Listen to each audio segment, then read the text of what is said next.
Hey everybody, Trey here. Welcome back to another video.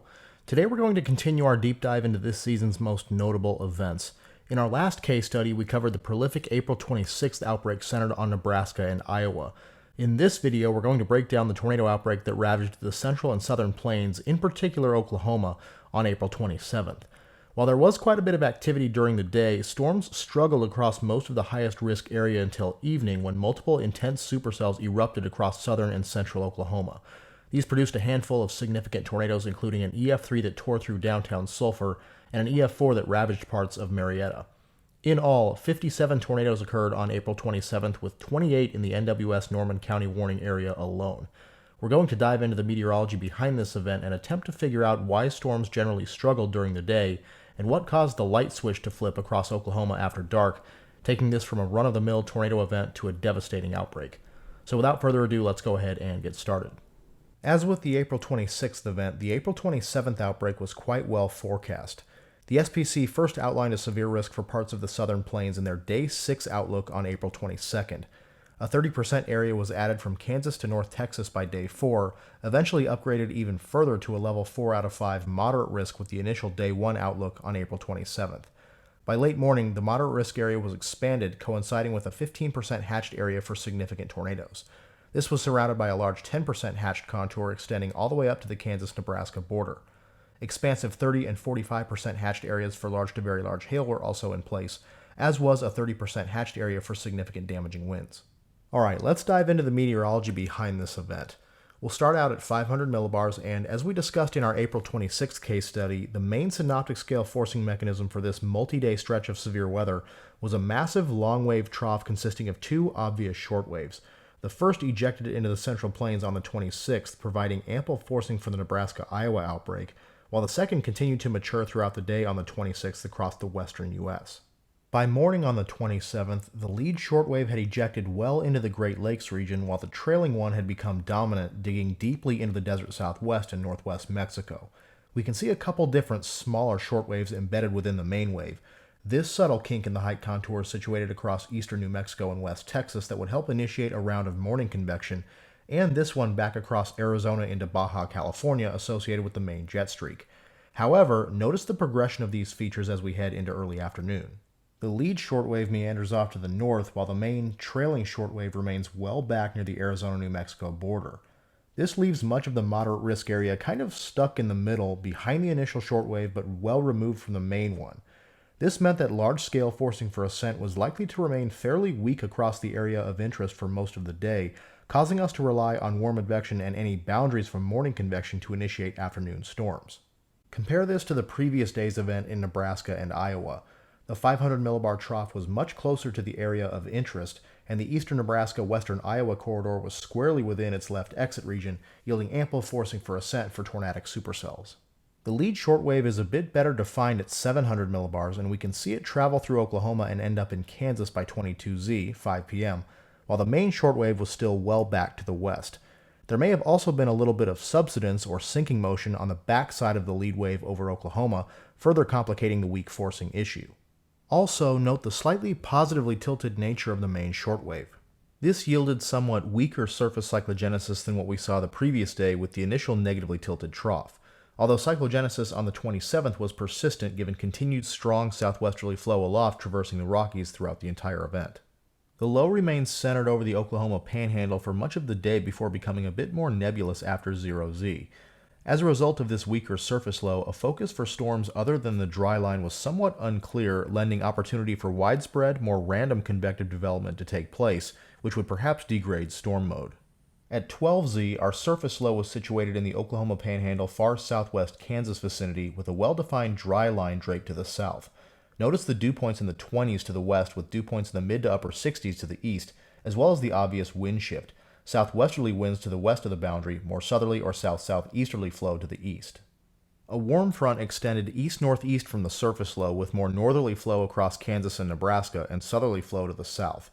With northeastward extent, the wind shift becomes a bit more subtle, but a clear temperature gradient remains. This is likely the trailing portion of the cold front from the initial surface low associated with the April 26th outbreak, which was now well into the Great Lakes region. For our purposes, we'll refer to this composite boundary as the warm front.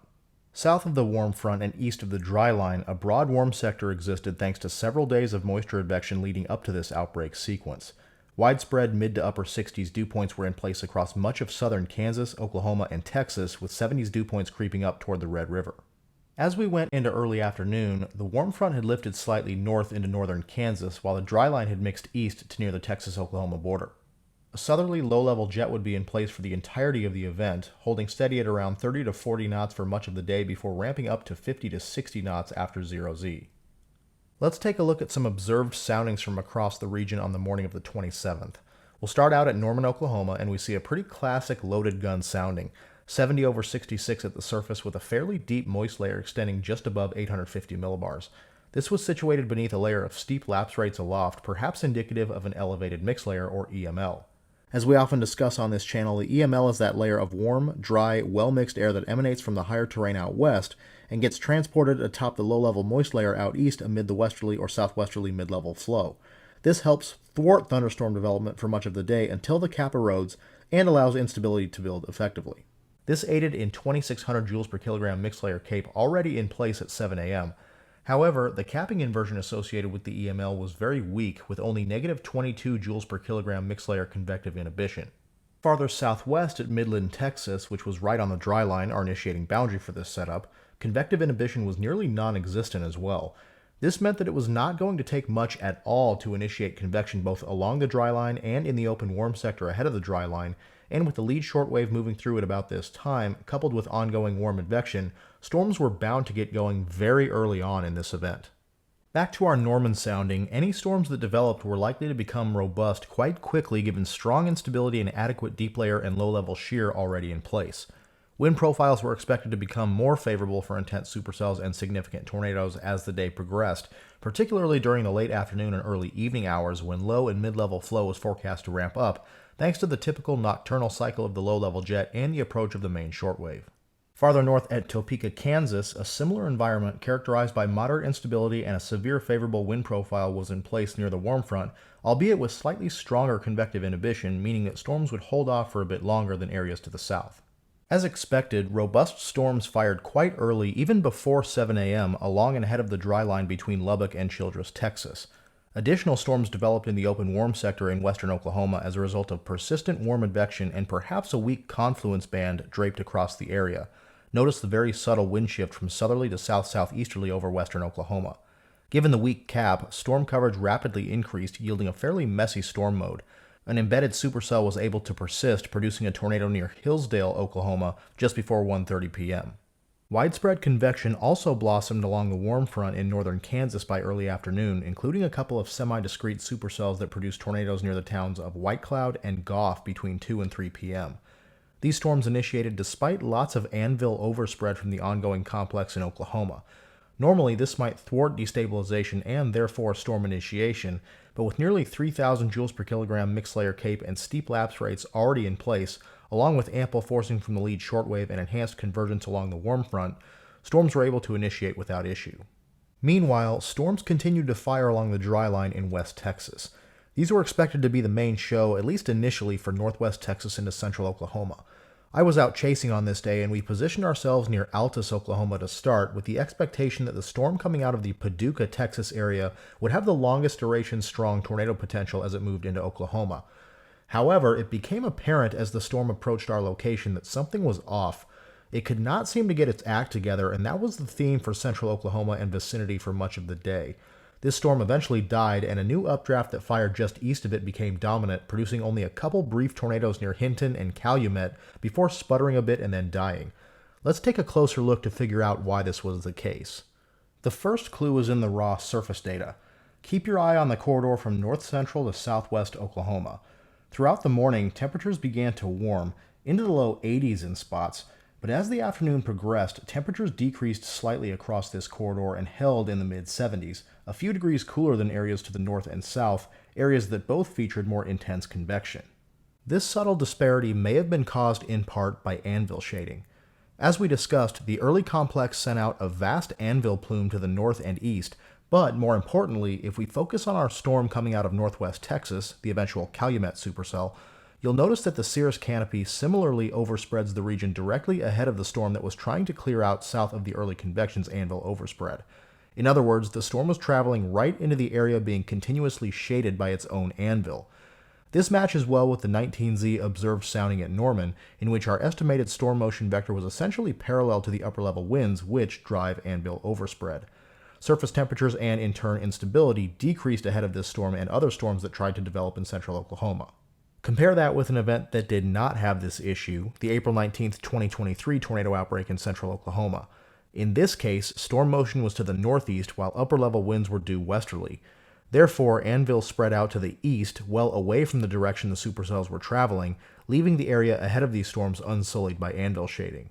Furthermore, a clear thermal gradient was in place across the northern Oklahoma-southern Kansas corridor as well as down in northwest Texas.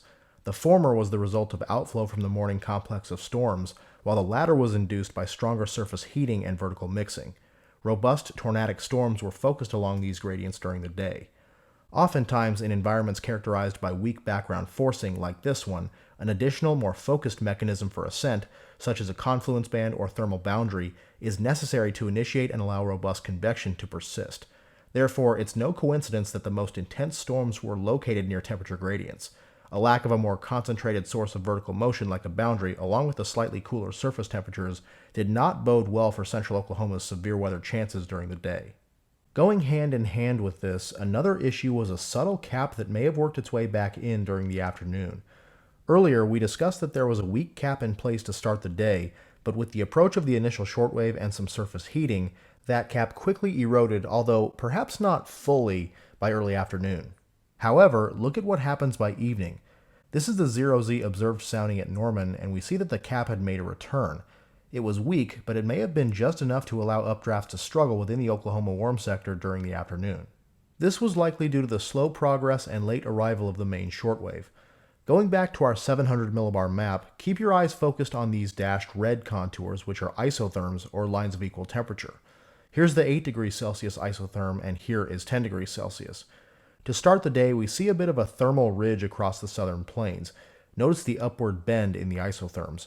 This represents the northward advance of slightly warmer temperatures aloft, part of an elevated mixed layer emanating from the higher terrain of central Mexico.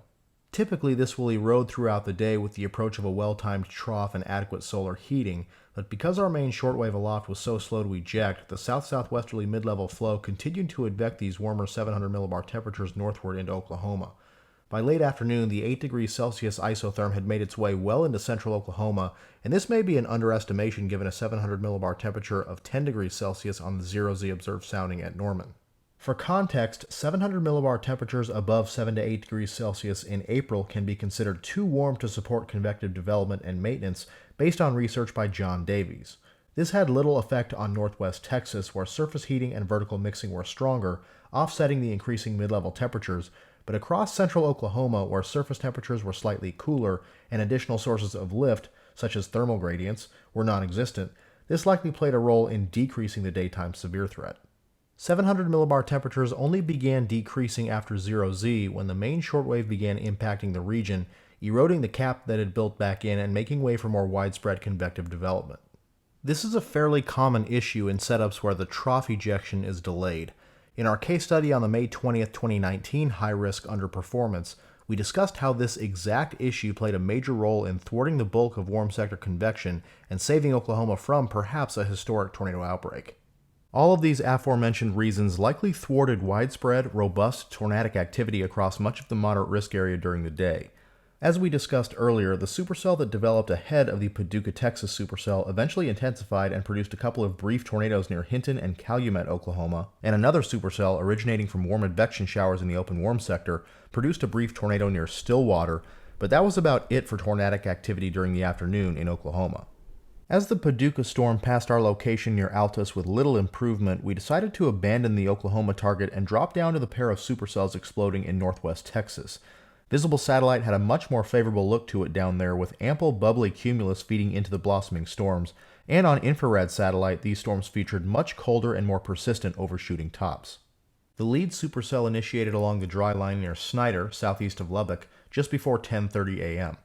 Additional updrafts developed to its south over the next few hours, and after some storm interactions, two discrete supercells had taken shape. The northernmost storm tried to wrap up near Benjamin, but the southernmost one became dominant, morphing into a cyclic tornado producer. It spawned its first tornado just after 3 p.m. near Knox City, a heavily rain-wrapped wedge that produced EF2 damage along its 15-mile, 29-minute path. This tornado occluded, giving way to a new mesocyclone to the east that produced another long-lived tornado that trekked across the area west and north of Seymour. After rolling up to the storm as the initial tornado was occluding, we performed a hook slice maneuver and popped out into the inflow notch to this view of a beautiful cone tornado just off to our east, which marked the beginning of the second tornado. This tornado exhibited intense gate-to-gate shear at times, but was only rated EF0 given the lack of damage indicators in its path. Storm mode subsequently became a bit messier as numerous storms fired along the dry line to the southwest. The new development began producing a lot of outflow, temporarily halting tornado production. Notice the fine line surging out ahead of the complex. The original Seymour supercell dissipated while a new supercell to the southwest became dominant at the head of the complex. It eventually wrapped in the outflow boundary and produced a rain-wrapped tornado as it crossed the Red River near Duvall, Oklahoma. Let's take a look at a series of RAP model proximity soundings at Seymour, Texas. Toward the end of the sequence, we'll add in a couple soundings from Wichita Falls to account for the eastward advance of the complex. Starting at 12Z, 7 a.m., we see a similar loaded gun type profile as in the 12Z observed sounding at Norman. 72/67 at the surface with a moist layer extending up to just below 850 millibars beneath drier air and steeper lapse rates aloft. Nearly 3,000 joules per kilogram mixed layer CAPE was already in place, restrained only by a weak cap associated with the elevated mixed layer. Again, this would not take much to erode. Low level and deep layer shear were already more than favorable for supercells. As the day progresses, the moist layer deepens and the cap is lifted and cooled through a combination of the initial shortwave, weak background forcing from the larger main wave, and surface heating, leading to full cap erosion by early afternoon. Instability continued to increase above 3,000 joules per kilogram, and low-level lapse rates were approaching 8 degrees Celsius per kilometer, indicative of robust low-level updrafts and little influence from the issues we mentioned earlier across central Oklahoma. Wind profiles remained favorable for tornadic supercells with enlarging, clockwise curved hodographs and over 200 meters squared per second squared effective storm relative helicity. Ample streamwise vorticity existed as well. As a review, when the storm relative wind vector, drawn from the storm motion to the level of interest on the hodograph, is parallel to the horizontal vorticity vector, which is perpendicular and to the left of the hodograph, you have purely streamwise vorticity, which is optimal for more efficient tornadogenesis in supercells. In this case, we have a high degree of streamwise vorticity through the lowest couple of kilometers of the atmosphere. As we move on to Wichita Falls through 0Z, strong instability persists while hodographs enlarge drastically and effective storm relative helicity skyrockets to around 450 meters squared per second squared, representative of an increasing low-level jet. Compare this to the progression of RAP proximity soundings at Norman, just east of where the Calumet supercell tracked. After starting the day with the classic loaded gun configuration, the cap was slightly more stubborn in its erosion compared to northwest Texas. Eventually it does erode, but as we progress into the afternoon, surface temperatures remain a few degrees lower than areas farther south, and low-level lapse rates, though adequate, were significantly less as well. 0 to 3 kilometer lapse rates of 6.1 degrees Celsius per kilometer in central Oklahoma at 20Z, compared to 7.4 degrees Celsius per kilometer at Seymour, Texas at the same time. Just a quick note, at this point the Norman soundings became temporarily contaminated by mottled convection, yielding somewhat unrealistic profiles, so I've inserted 20 and 21Z RAP soundings from Purcell, a few miles south of Norman. Despite enlarging hodographs and increasing low-level shear with time, the cap seemed to build back in by 22Z, which was not the case in northwest Texas. Thus, a more favorable environment was in place through the afternoon across northwest Texas compared to much of Oklahoma.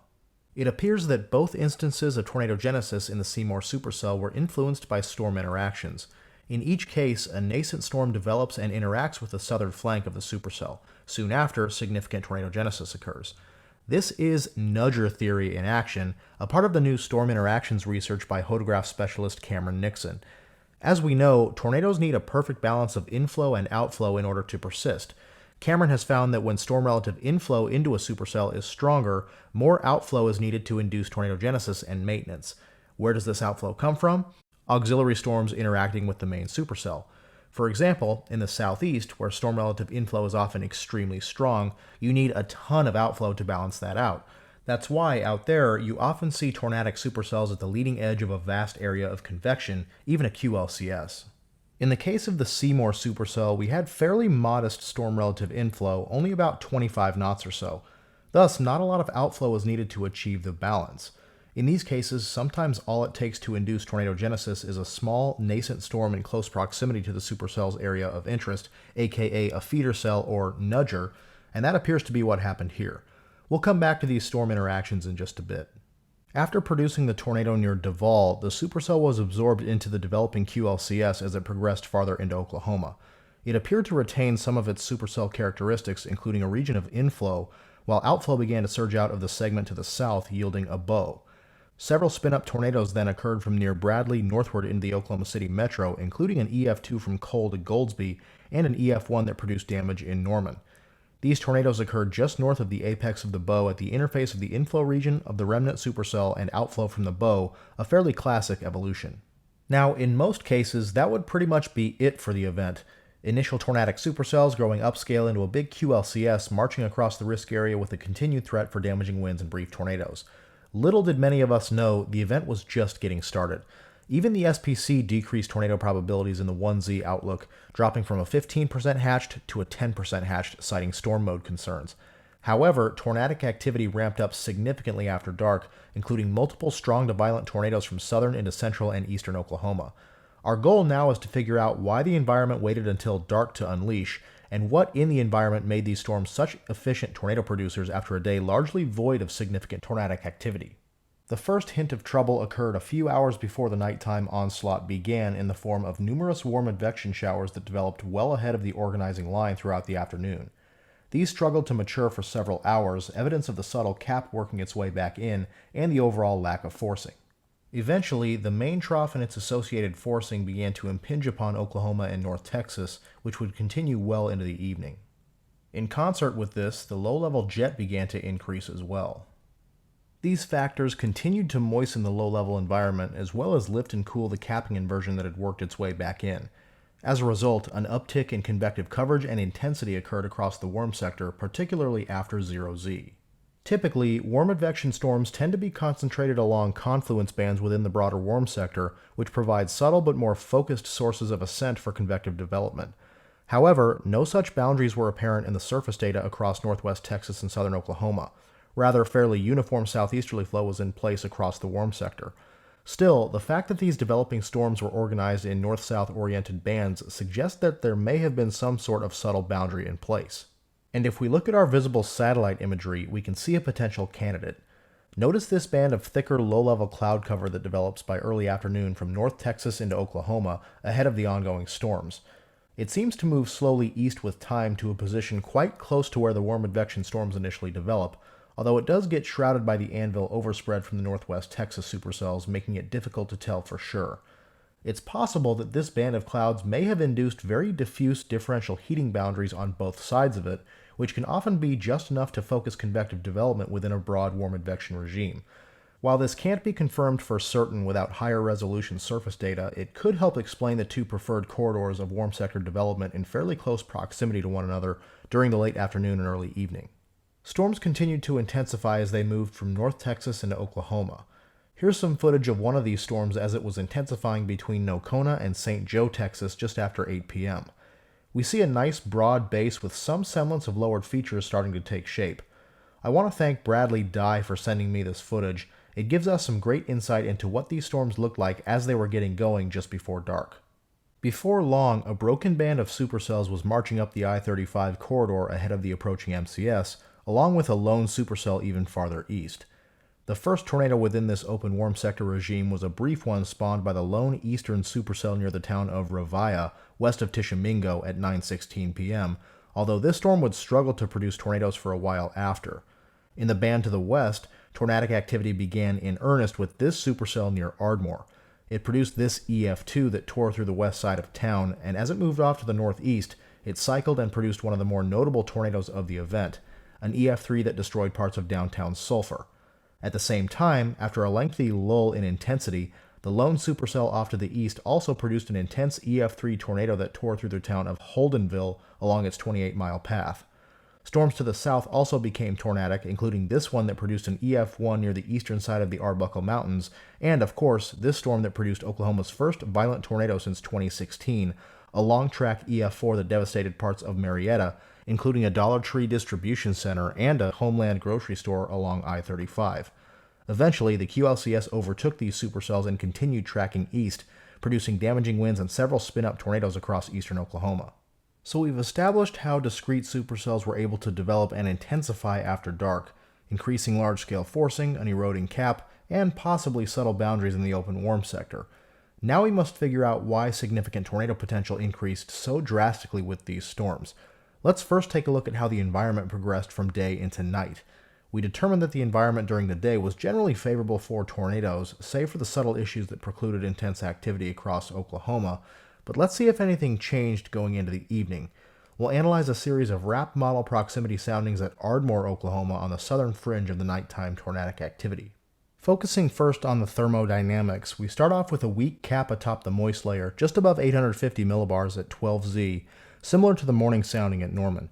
Through the first half of the day, instability remains steady, perhaps even decreasing slightly. Still, the moist layer deepens a bit and the cap tries to erode. We do see decent progress on that front, although there's still some evidence of it around 700 millibars. But as we head into late afternoon and early evening, that warm nose makes a return as warmer mid-level air continued to seep in from the south. The main shortwave then begins to impinge upon the region, allowing that cap to finally erode in full. The moist layer continues to deepen up to nearly 700 millibars, and instability actually increases for a time, despite the loss of daytime heating. As for the wind profile, we see a gradual increase in both deep layer and low-level shear throughout the day. Photographs become favorable for tornadoes by early afternoon and continue to enlarge throughout the day. This was especially the case during the late afternoon and early evening as the low-level jet began to ramp up and stronger mid-level flow from the main shortwave arrived. Intense low-level shear was in place with large, clockwise curved photographs and effective storm relative helicity exceeding 500 meters squared per second squared. This, coupled with strong instability no longer impeded by that pesky cap, fostered an environment that was quite favorable for significant tornadoes. However, as we know, sometimes that's not the whole story. Often, an environment like this will develop over a given region, yet tornadic activity remains limited. Take the Holdenville supercell, for example. Other than the brief tornado near Ravia, it was unable to produce significant tornadoes for a large portion of its life until it neared Holdenville over 150 miles and 4 hours after it initiated in the Dallas-Fort Worth Metroplex. This brings us back to nudger theory. Zooming in on the Holdenville supercell, we can see that it quickly developed a region of strong inflow, which continued throughout its entire trek north into Oklahoma, as evidenced by the persistent area of strong inbounds denoted by bright blues. It produces its first tornado north of Ravia, but it was brief and weak, and afterward it struggled to tighten its low-level mesocyclone and become tornadic. This was likely due to an imbalance of inflow and outflow. While inflow was consistently strong, outflow remained weak, and the storm needed something to bolster its rear flank downdraft and associated outflow. However, this time it would need something more substantial than just a small, nascent storm interacting with its southern flank, like we saw earlier in the day in northwest Texas. At that time, storm relative inflow was fairly modest, around 25 knots, meaning that the supercells didn't need much of a nudge in the form of auxiliary cells to become tornadic. But thanks to the increase in low-level flow and estimated storm motion during the evening, storm relative inflow increased significantly to about 40 knots, so the southern Oklahoma supercells needed much more assistance in creating that inflow-outflow balance. Enter the approaching QLCS. As it comes in close proximity to the Holdenville storm, outbounds finally increase, indicating a strengthening rear flank downdraft. The mesocyclone rapidly tightens and significant tornadogenesis occurs. This is nudger theory in action. In this case, it's not the actual outflow from the QLCS that brings the Holdenville supercell into balance, but rather the proximity of the QLCS nudges the supercell to produce a stronger rear flank downdraft and associated outflow, in turn inducing tornadogenesis. In his research, Cameron Nixon found that supercells that were all by themselves, without auxiliary cells in their vicinity as described earlier, rarely produced significant tornadoes, even in favorable environments. This was the issue for the Holdenville supercell for much of its life. Although it was able to produce a couple tornadoes as it tracked north, they were weak and brief, unreflective of the favorable background environment. Significant tornadogenesis was unable to occur until it began interacting with the QLCS, which helped bolster its outflow and create the balance needed to fully tap into the impressive environment. Storm mergers also appeared to play a role in inducing tornadogenesis in the Holdenville supercell. Watch what happens as the storm approaches Holdenville. A small shower initiates just south of the ongoing storm and develops quickly into a supercell. It then begins to merge with the original supercell, at which point a very brief tornado occurs just northeast of Ada. Shortly after, this process is repeated. A new storm develops in the inflow region of the ongoing supercell near Sasakwa and quickly takes on supercell characteristics. The merger occurs and a significant tornado develops. It's likely that a combination of these mergers and the concurrent approach of the QLCS helped induce strong tornado production in this supercell. Let's now move to the Ardmore Sulphur supercell. Unlike the Holdenville supercell, this storm produced a significant tornado fairly early on, well ahead of the QLCS's approach. But it still had plenty of nudger candidates in its vicinity, including this developing supercell. Sometimes nudging interactions are extremely subtle, and at first glance, it may not even seem like the nudger and nudgee, if you will, are interacting, when in actuality they are. As the supercell moves off to the northeast, the QLCS rapidly approaches, which gives the storm a bit of a nudge, in concert with several feeder supercells on its southwest flank that may have directly increased outflow.